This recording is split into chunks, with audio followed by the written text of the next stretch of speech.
എൻ്റെ എല്ലാ കൂട്ടുകാർക്കും പുതിയൊരു വീഡിയോയിലേക്ക് സ്വാഗതം. ഇന്ന് ഞാൻ ചോറിനൊപ്പം കഴിക്കാൻ പറ്റിയ നല്ലൊരു ഒഴിച്ചുകറിയുടെ റെസിപ്പി ആയിട്ടാണ് വന്നിട്ടുള്ളത്. ഇത് എല്ലാവരും ഒരുപോലെ ഇഷ്ടപ്പെടുന്ന നല്ലൊരു വെജിറ്റേറിയൻ കറിയാണ് കേട്ടോ. അപ്പോൾ എൻ്റെ റെസിപ്പി ഇഷ്ടമായാൽ ആദ്യം തന്നെ എനിക്കൊരു ലൈക്ക് തന്ന് എന്നെ സപ്പോർട്ട് ചെയ്യാൻ മറന്നു പോകരുതേ. അപ്പോൾ ഇതിനായിട്ട് ഞാനിവിടെ എടുത്തിട്ടുള്ളത് ഒരു പച്ചമാങ്ങ എടുത്തിട്ടുണ്ട്. അതിൻ്റെ കൂടെ വലിയൊരു വെള്ളരിയുടെ പകുതി കഷ്ണം മാത്രം എടുത്തു വെച്ചിട്ടുണ്ട്. ഇനി വെള്ളരി തൊലിയൊക്കെ ചെത്തിങ്ങനെ കഷ്ണങ്ങളാക്കിയിട്ട് മുറിച്ചെടുത്തപ്പോൾ ഒരു വലിയൊരു കപ്പ് നിറയെ വെള്ളരി കഷ്ണങ്ങളുണ്ട്. അതുപോലെ ആ മാങ്ങയുടെ പകുതി മാത്രമേ ഞാൻ എടുത്തുള്ളൂ. തൊലിയെല്ലാം ചെത്തിയിട്ട് ചെറിയൊരു കഷ്ണങ്ങളാക്കിയിട്ട് വെച്ചിട്ടുണ്ട്. ഇനി ഒരു 5 പച്ചമുളകും എടുത്തു വെച്ചിട്ടുണ്ട്. ഇനി ഞാനിത് നാടൻ കറി ആയതുകൊണ്ട് ഇത് മൺചട്ടിയിലാണ് ഉണ്ടാക്കുന്നത്. വെള്ളരി കഷ്ണങ്ങളുടെ കൂടെ 1/2 ടീസ്പൂൺ മഞ്ഞൾപ്പൊടിയും 1/2 ടീസ്പൂൺ കാശ്മീരി മുളക് പൊടിയും 5 പച്ചമുളക് നെടുകെ കീറിയതാണ് ഇട്ട് കൊടുത്തിട്ടുള്ളത്. ഇനി അതിൻ്റെ കൂടെ കുറച്ച് കറിവേപ്പില ഇട്ട് കൊടുക്കാം. ഇനി പാകത്തിനുള്ള ഉപ്പും കൂടെ ചേർത്ത് കൊടുക്കുന്നുണ്ട്. ഇനി നമുക്ക് കഷ്ണങ്ങൾ വേവിച്ചെടുക്കാനുള്ള വെള്ളം കൂടെ അതിലേക്ക് ഒഴിച്ചു കൊടുക്കാം. അപ്പം ഇത് വെള്ളരി ഒന്ന് വെന്ത് കഴിഞ്ഞിട്ടാണ് നമ്മൾ ഇനി മാങ്ങ കഷ്ണങ്ങൾ ചേർക്കുന്നത്. അപ്പോൾ ആ മാങ്ങ കഷ്ണങ്ങളും കൂടെ വേകാനുള്ള വെള്ളം നമ്മൾ ആദ്യം തന്നെ നമുക്ക് ഇതിലേക്ക് ഒഴിച്ചു കൊടുക്കാം. ഇനി മൂടി വെച്ച് നമുക്കൊരു മീഡിയം ഫ്ലെയിമിൽ ഈ കഷ്ണങ്ങളെല്ലാം ഒന്ന് വേവിച്ചെടുക്കാം. ഏകദേശം 20 മിനിറ്റോളം എടുക്കും ഈ വെള്ളരി കഷ്ണങ്ങൾ ഇങ്ങനെ നമ്മൾ ചട്ടിയിൽ നേരിട്ട് വേവിക്കുന്നുണ്ട്. കുക്കറിലാണെങ്കിൽ നമുക്ക് വെറും 2 വിസിൽ ആവശ്യമുള്ളൂ. പക്ഷേ ഇങ്ങനെ മൺചട്ടിയിൽ വേവിച്ചുണ്ടാക്കുന്ന കറികൾക്ക് പ്രത്യേക ഒരു രുചിയാണ്.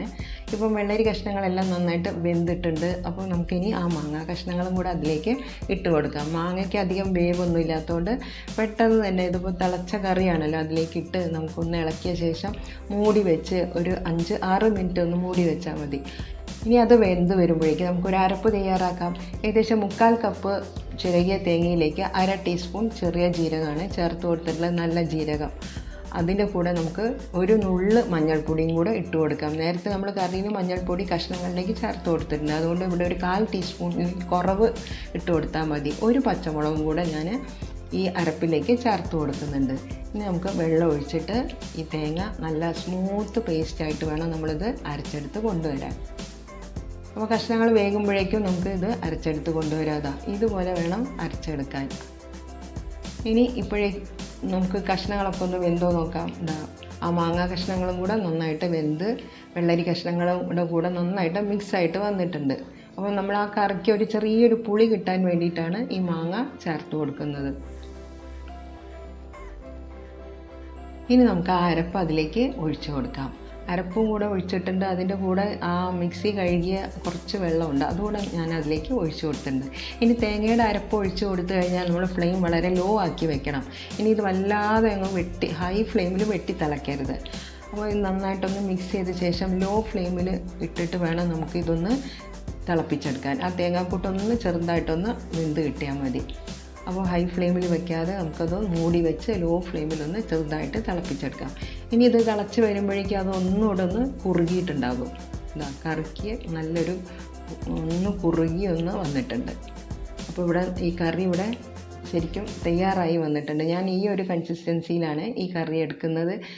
നിങ്ങൾക്ക് കുറച്ചും കൂടെ നീട്ടിയെടുക്കണം എന്നുണ്ടെങ്കിൽ തേങ്ങയുടെ അളവ് കുറച്ചുകൂടെ ഒന്ന് കൂട്ടിയാൽ മതി. ഇനി ഞാൻ ഉപ്പ് നോക്കിയപ്പോൾ കുറച്ചൊരു കുറവായിട്ട് തോന്നിയതുകൊണ്ട് ഞാൻ ഒരു നുള്ളു ഉപ്പും കൂടെ ചേർത്ത് കൊടുത്തിട്ട് ഫ്ലെയിം ഓഫ് ആക്കിയിട്ടുണ്ട് കേട്ടോ. ഇനി നമുക്ക് ഇതിലേക്കൊരു താളിപ്പ് ചേർത്ത് കൊടുക്കാം. വെളിച്ചെണ്ണയിലാണ് ഞാൻ താളിക്കുന്നത്. കടായിലേക്ക് 2 ടേബിൾ സ്പൂൺ എണ്ണ ഒഴിച്ച് കൊടുത്തിട്ടുണ്ട്. 1/2 ടീസ്പൂൺ കടുകാണ് ഇട്ട് കൊടുക്കുന്നത്. ഇനി ഒരു 1/4 ടീസ്പൂണിൽ കുറവ് ഉലുവ ഇട്ട് കൊടുക്കുന്നുണ്ട് കേട്ടോ. ഇനി അത് രണ്ടും കൂടെ നന്നായി പൊട്ടി വരുമ്പോൾ 2 വറ്റൽമുളകും കുറച്ച് കറിവേപ്പിലയും കൂടെ ഇട്ട് കൊടുത്താൽ മതി. ഇനി താളിപ്പ് ആ കറിയിലേക്ക് ഒഴിച്ചു കൊടുത്ത് കുറച്ച് നേരം അതുപോലെ തന്നെ ഇളക്കാതെ അങ്ങ് വെച്ചേക്കണം.